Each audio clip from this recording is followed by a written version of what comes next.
Wah, ini handphone bener-bener sih.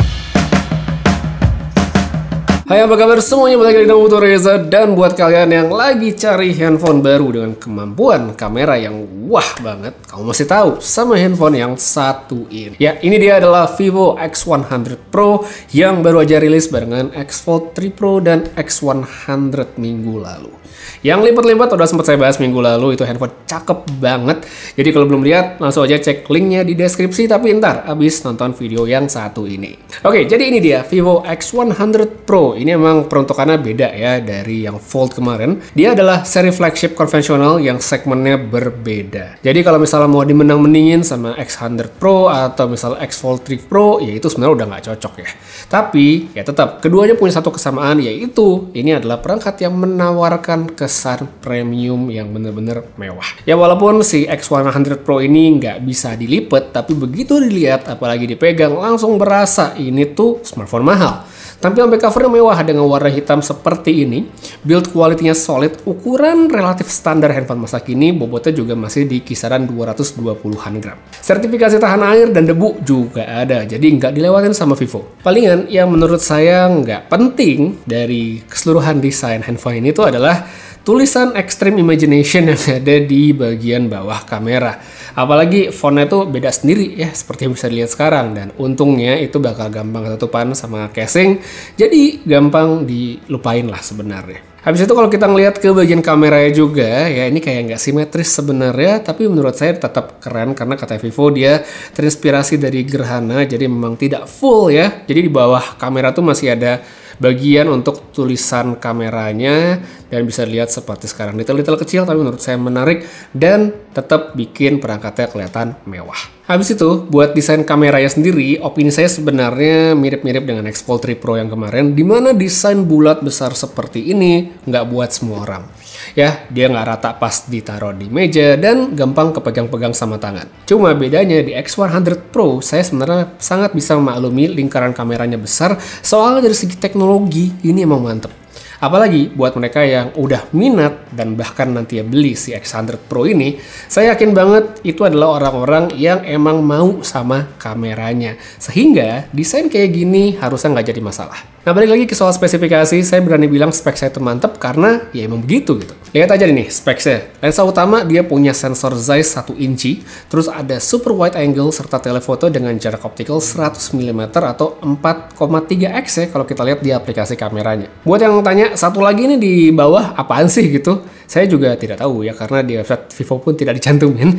Jadi ya udah, untuk kamera belakang kita fokus ke 3 yang ada aja, sedangkan untuk kamera depan dia ada satu dengan 32 megapiksel. Untuk mode foto komplit ya, sama kayak X Fold 3 Pro yang udah saya review duluan, masih sama-sama punya pilihan warna juga dari Vivid, Textured, dan Natural. Buat yang mungkin belum tahu perbandingannya, bisa cek dari sampelnya berikut ini. Memang ada perbedaan dari segi tone warna, jadi silakan dipilih sesuai cocoknya yang mana. Tapi untuk sampel-sampel di video ini itu kebanyakan saya ambil dengan Zeiss Natural atau mungkin yang Vivid. Jadi ya cuma 2 itu aja, sedangkan yang Textured itu agak jarang saya pakai. Next, untuk perekaman video. Nah, ini mungkin kita anggap agak tricky sebenarnya, tapi di sini Vivo tidak mengecewakan. Kamera belakangnya itu udah bisa ngerekam sampai resolusi 8K, 4K-nya bisa 60 fps, sedangkan di kamera depan itu juga udah bisa 4K 60. Jadi udah komplit banget. Ada lagi cerita di mana kamera depan itu cuma bisa di 1080 aja.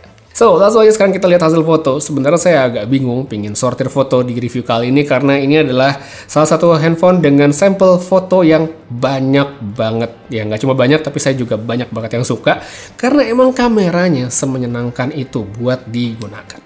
Lensa utama yang punya sensor 1 inch tadi itu nggak cuma pajangan. Foto yang dihasilkan itu tajam, bener-bener karakteristiknya Zeiss banget dan punya detail yang begitu bagus. Enak aja gitu dilihatnya. Contoh, kayak foto kucing saya ini, detail bulunya dapet banget, gelap terang yang kesorot matahari juga masih kelihatan. Habis itu, di foto buku ini kita bisa lihat detail tekstur sampulnya, pas kita zoom ya, itu masih bagus. Dan hal yang sama juga bisa kita lihat di figur mainan saya ini, detail tekstur itu masih ketangkap dengan begitu baik. Dynamic range, bagus ya, tenang aja. Bisa diandelin banget di macam-macam situasi seperti foto outdoor dengan bagian gelap terang, kayak kita lagi ngambil landscape atau foto pas langit lagi bagus-bagusnya. Mau foto low light juga nggak masalah banget ya pakai handphone ini, termasuk dengan lensa ultra wide yang ternyata masih bisa diandelin. Emang kadang saya ngelihat fotonya tuh punya karakteristik yang sedikit agak keterangan ya buat selera saya, tapi masih oke banget dan tinggal diatur aja sama sesuai selera lah biar kita dapet yang pas. Selain itu, dengan sensor yang besar, kita tuh juga bisa loh dapetin background blur atau bokeh yang creamy tanpa perlu mengaktifkan si mode portraitnya. Untuk mode portraitnya sendiri, ini masih menjadi fokusnya Vivo ya di handphone yang satu ini, dan hasilnya juga sama sekali nggak ngecewain. Detailnya tuh bagus, kayak foto yang ini deh ya. Detail subjek seperti wajah itu masih tertangkap dengan sangat baik, separasi dengan background pun bagus. Nah bagusnya ini juga nggak cuma di satu focal length doang, jadi mulai dari 24mm sampai 100mm atau yang kita sebut dengan ini fitur Zeiss Multifocal Portrait itu oke semua. Mau ambil dekat, mau pakai lensa tele itu nggak masalah. Ngomong-ngomong soal lensa tele, ini juga bagian favorit saya dari Vivo X100 Pro. Hasilnya itu nggak main-main, tajam dan kaya detail walaupun kita udah ngambil dengan jarak yang melebihi focal length optikalnya. Jadi misal kalian tuh pengen lihat menu di restoran yang agak jauh atau mungkin papan penunjuk jalan tapi kita mager gitu ngedeketin, tinggal keker aja pakai kameranya Vivo X100 Pro ini dan kita bisa dapatkan detail yang begitu baik. Nggak cuma di kondisi terang, ngambil dalam kondisi malam pun ternyata detailnya masih bagus. Powerful banget lah saya bisa bilang lensa telenya ini dan bikin apa ya, kayak pingin foto-foto terus. Sekarang kita lanjut ke kamera depan buat selfie, hasilnya tetap bagus ya, termasuk kalau mau pakai mode portraitnya sekalipun. Dan sekarang waktunya ini kita cobain videonya Vivo X100 Pro ya. Dia bisa record sampai resolusi 8K, tapi saya di sini pakai 4K 30 aja. Ada 4K 60 juga, cuman sebagai sampel saya biasa pakai 4K 30 aja dan wow. Ini bisa langsung lihat ya di sini aja nih. Ini scene yang ini aja nih saya still sini. Dynamic range-nya lihat deh ya. Jadi shadow di bagian daun yang di sebelah kanan tuh yang pohon-pohon. Terus untuk bagian highlight di langitnya di belakang, wah bagus ya. Ini 1X dan yang saya suka di Vivo itu adalah slider ganti lensanya, jadi bukan yang sistem geser, jadi tombol gitu. Dan ini pindah ke ultra wide seperti ini, hasilnya masih cakep sekali. Kita balik lagi ke satu, terus ini ke zoomnya yang 4,3 ya. Seperti ini hasilnya, bisa langsung lihat, dan jarak terjauhnya dia bisa sampai 10 ya, ini 10x digital zoomnya seperti ini. Ini saya di pinggir jalan by the way, jadi suara harusnya sih bisa sekalian ngetes mikrofon ya, nangkep suara saya gimana dengan banyak mobil gitu lewat-lewat. Belakang video seperti ini, nah itu kalau bisa ada matahari di belakang kan. Nah, terus kalau saya ke sana, dynamic range-nya mantap sekali, oke banget. Kalau kita putar ke sana lagi, nah jadi untuk perekaman video Vivo X100 Pro ya, X100, saya sih suka hasil videonya. Tapi nah, itu pohonnya emang kelihatan terang banget karena emang ketembak lampu di situ. Yang ada lampu yang terang, cuma emang ini sedikit keterangan, jadi kalau mau bisa diturunin sih exposure-nya. Ini saya turunin ke 0,7 ya, min 0,7 dia kelihatan lebih natural seperti sekarang. Kalau ke arah lampu ya ini terang banget seperti ini, saya lihat masih bagus ya, masih oke.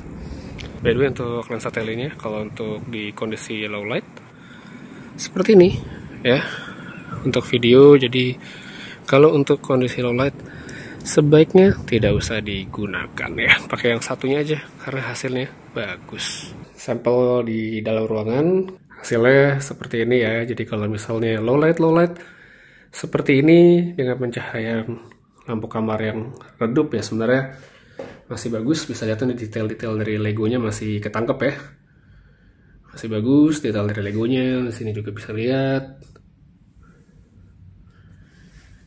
juga ya, detailnya masih cakep. Sini juga masih bisa.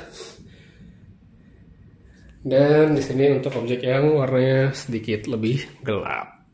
Dan ini dia, langsung aja scene terakhir untuk pengujian video dari Vivo X100 Pro dalam ruangan aja nih ya. Saya sekarang dalam studio dengan pencahayaan satu lampu yang tidak terlalu terang di sana dan satu lampu di background, dan hasilnya bisa dilihat seperti sekarang. Oke atau tidak silahkan nilai sendiri. Tadi juga udah lihat diatur seperti apa, kondisi yang lebih gelap ya. Yang penting itu intinya saya suka banget dengan kamera Vivo X100 Pro. cakep banget dan tentunya recommended.